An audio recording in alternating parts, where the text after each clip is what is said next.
Welcome to this tutorial brought to you by River City Graphics. Today I'll be showing you how to connect to a MySQL database using PHP. Now what this script is going to allow us to do is to create a connection between our PHP files from our site to our database. Now anytime you want to get information from a database or put information into it, you're going to need this script. So that makes it pretty important. So to get started, we're going to create a new PHP file, and then I'm going to delete all of the HTML out from the code view.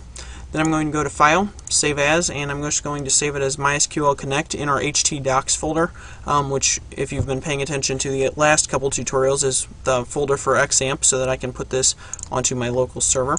So I'm just going to overwrite that.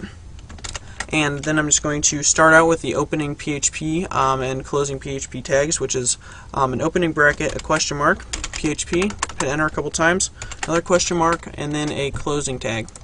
So I'm just going to put some space in there by hitting enter, and then we're going to start with some variables. So the variables we're going to need are the database host, the database username, the database password, and the database name. So I'm just going to start by hitting the money sign, which is the way that you signal a variable within PHP.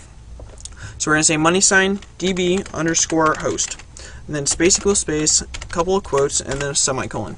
And now I'm just going to select that, and I'm going to paste it 3 more times.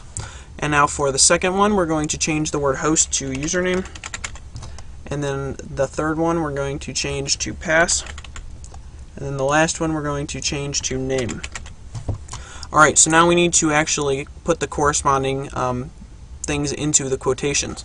So the first thing, which is the host, it's going to be localhost for me because, one, I'm offline and I'm using a private server, so it's going to be localhost. But also many web hosting servers, even online, will be localhost. If you try localhost and it doesn't work, then you need to probably check around your web hosting and see what the other alternative host name is. But for the most part, it's going to be localhost, regardless of if it's online or offline.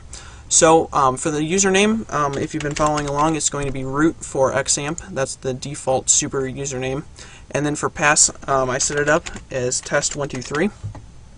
And then for the name, we're going to be connecting to the database we created in the last tutorial. So I'm just going to say test underscore database, because we're not actually going to be using the data because there's no data in it, but we can definitely connect to it if we have the name. So the next thing that we need to do is actually run the connection. Right now all we have is variables. So to start the connection, we're going to put an @ sign.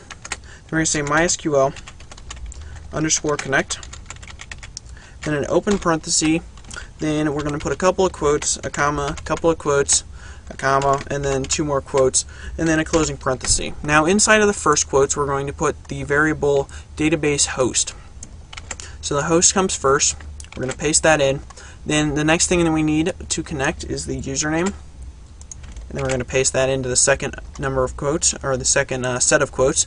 And then for the next thing we need is the pass.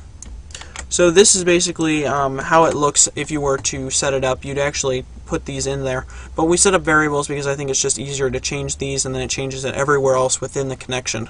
So I just think it's easier to look at in that sense. So now this should connect us to our database, but we want to set up some things to happen basically if it can't connect us, so that it doesn't just, we can't figure out the problem. It'll actually tell us this is the problem. You don't have a database, or the database connection just failed. So we're going to say or, and then we're going to say die, and then a space, and then a parenthesis, a couple of quotes, and then a closing parenthesis, semicolon. So inside of the quotes we're going to say could not connect to MySQL, because that's just the basic it failed thing. So we're going to say could not connect to MySQL. So that'll run if it can't connect. Now we may want to make it more specific, so we can actually hit enter right after this, and then we can have another one. We're going to say @MySQL underscore select underscore db, and then an open parenthesis, couple of quotes, close parenthesis, and then we're going to say space or die, and then open parenthesis, 2 quotes, close parenthesis, semicolon. Now in this one we're going to basically be selecting the database of the name, so we're going to be taking the name, which is test database, and if it can't find that, we're going to want it to also fail as far as connecting to that database. So we're just going to say no database. or you can say no database of that name, but we'll just leave it as no database. So now if it doesn't, or if it does work, we're going to also want it to say something so that we know it works. Now, you wouldn't want this if you were actually using this code in your website, which you would be, but just for the purpose of showing that it actually works, we're going to type that out. So we're going to say echo, 2 quotes, and a semicolon. And inside echo, which you saw 2 tutorials ago where I was echoing out some text, basically the echo function basically just displays text. Whatever's inside of there, it's going to display. If it's code, if it's text, it's just going to put it out onto the screen. So we're going to say successful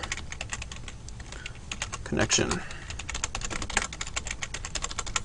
Alright, so basically, let me run you through this again. So it's connecting to the database by taking the host name, the username, and the password, and if it fails, it says that it couldn't connect. Now if it can connect, it's going to try and find the database name, which is right here, and if it can't find that, then it also fails because that database isn't even in there. So if it does connect, then we're going to be saying successful connection, and you're pretty much good to go by using that database from that point on in your PHP. So we're going to save this. So I'll just do Control S, or you can go to File Save. And now what we need to do is, if you're using XAMPP, I have it right here, you need to make sure that the top 2 are running. And since that's already going, I'm just going to open up Firefox. Then I'm going to go to localhost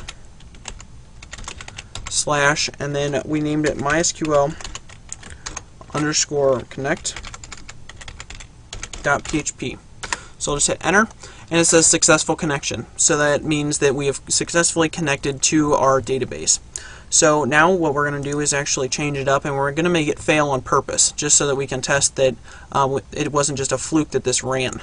So we're going to, let's just change the name of the database, which doesn't exist, so we'll just say test database 2.